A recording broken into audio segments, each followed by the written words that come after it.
The rubber band lab is the first lab of my class. It introduces concepts like independent variable, dependent variable, a hypothesis, a prediction, as well as recording and graphing data to look for patterns.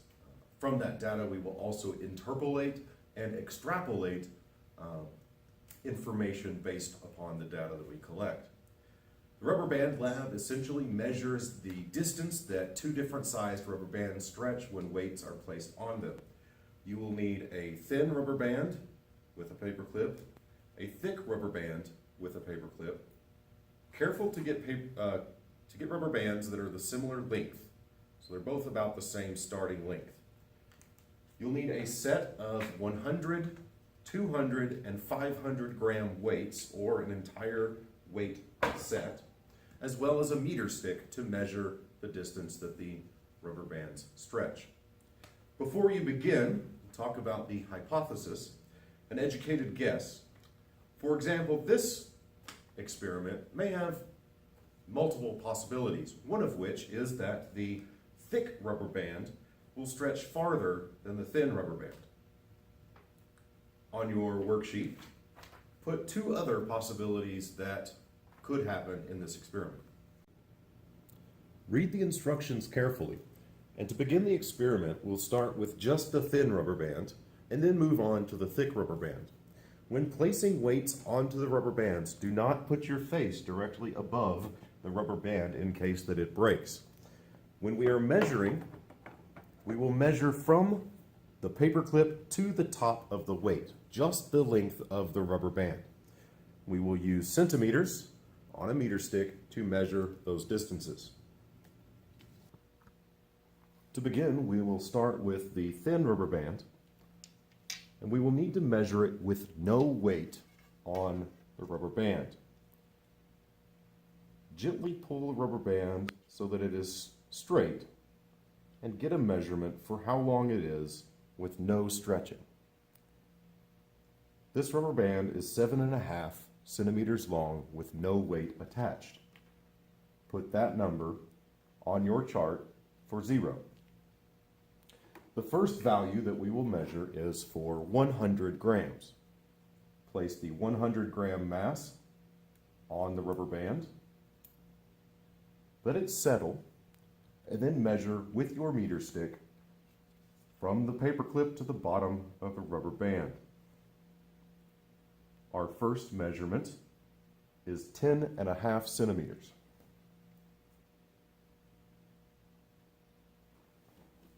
Next, we will measure 200 grams. Using the same process, place the weight on the thin rubber band. Measure the distance that it stretches. Careful not to bounce the rubber band. 19.5 centimeters. Next is 300. You may not have a 300 gram mass, so add 100 grams to the 200 gram mass.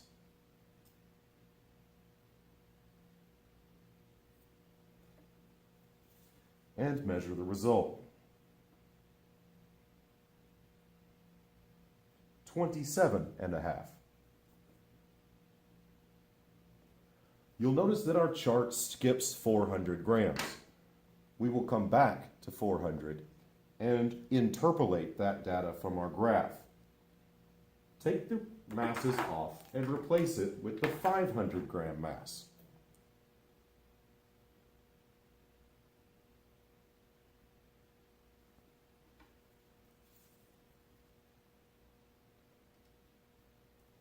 The 500 gram mass stretches this rubber band to 40 centimeters. To get to 600 grams, add the 100 gram mass to the 500. Now we have 600 grams.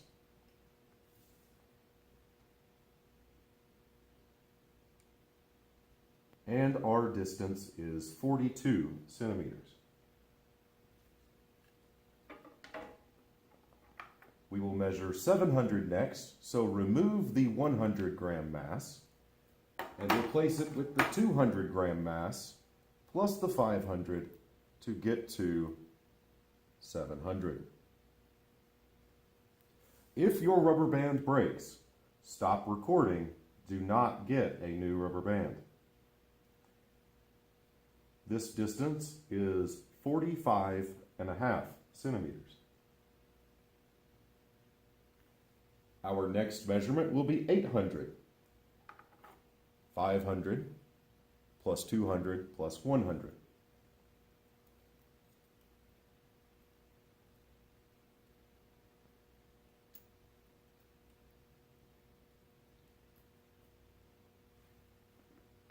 Measure the distance of the rubber band. 47 centimeters. Now we have our data for the thin rubber bands. You should have completed the chart along with me and have your data ready. We'll switch to the thick rubber band next. Now that we've switched the thin rubber band with the thick rubber band, we can do the measurements on it. Again, we will start with 0. To see how far this rubber band stretches with no weight on it, gently pull it, not to stretch it, and it also measures 7.5 centimeters. So with 0 weight, both rubber bands are the same length. We'll now add the 100 gram mass to the thick rubber band and measure the distance that it stretches. It stretches 8.5 centimeters. We will remove the 100 gram and replace it with the 200 gram. And again, measure the distance. 10 centimeters. Add the 100 gram mass to the bottom of the 200 gram mass to make it 300 grams and measure. 12.5 centimeters. Again, we are going to skip 400 grams and go straight to the 500 gram mass. Later, we will interpolate what 400 grams should have stretched the rubber band to. With 500 grams on the thick rubber band, we'll now measure 19.5 centimeters. Now we'll add the 100 to make it 600 grams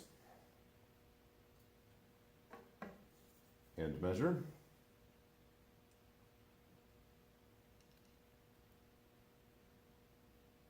23 centimeters. 23 centimeters.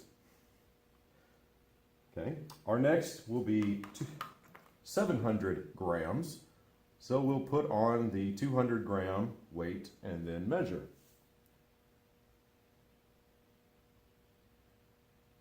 Be 26.5 centimeters.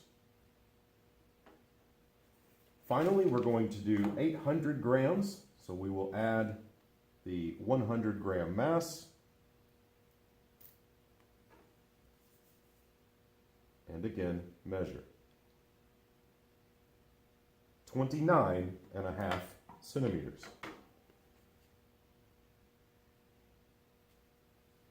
Now that we have our data chart complete, we can answer questions. For example, which variable did we change on purpose? What is the independent variable?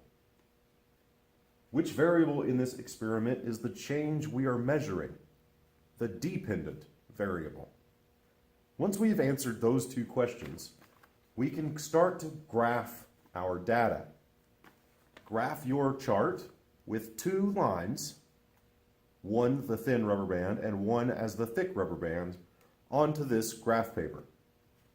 Once you have graphed your data, we can answer the conclusion.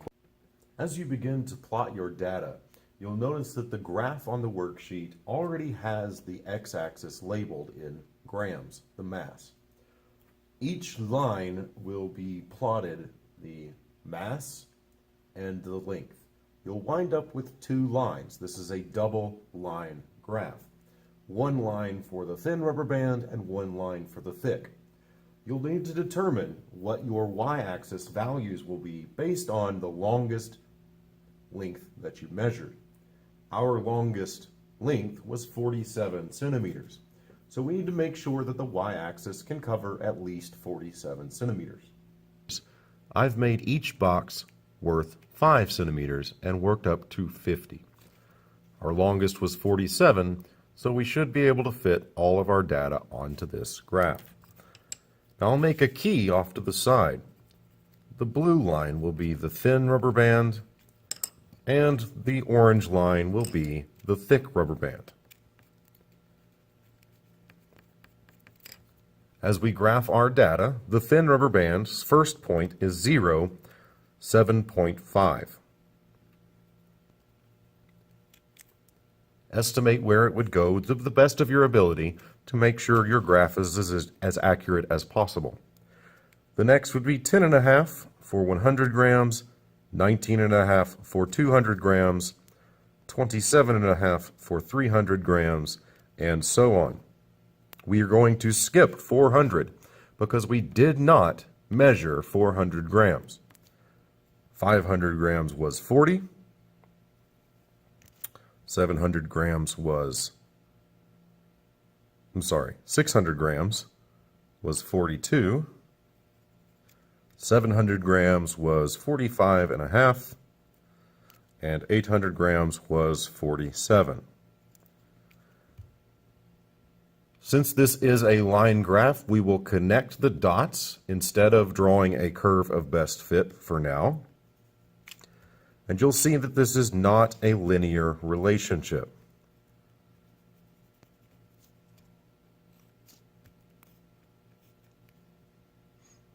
Now we'll graph the line for the thick rubber band. It starts also at 7.5, then 8.5, 10, 12.5,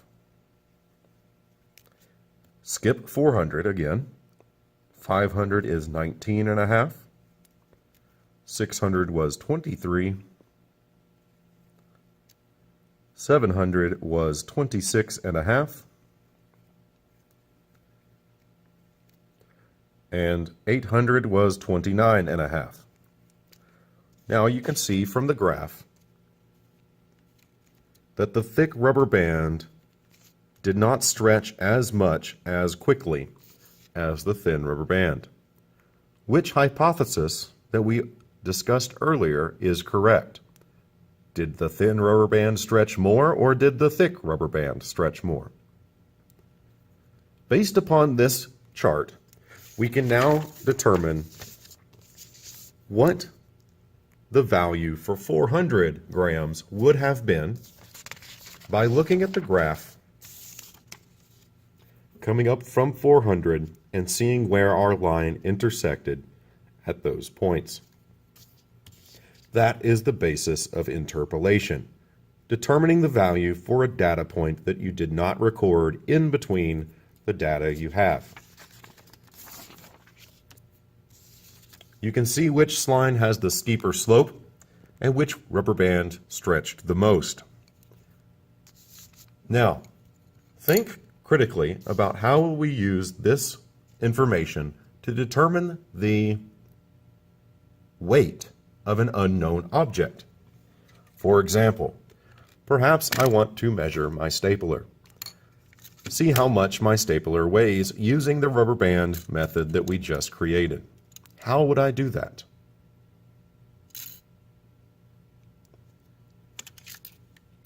Upon completion of this lab, you may also have on Google Classroom a chart set up so that each group can record their data. Once the data is placed in, it should also graph the averages of that data. It's important to record each group's data because some variations in the rubber bands might lead to discrepancies. Always remember in an experiment, the more data that we can collect, the better results we'll get. Hopefully you've been able to understand the independent and dependent variables in this experiment, and how to interpolate data with experimental results.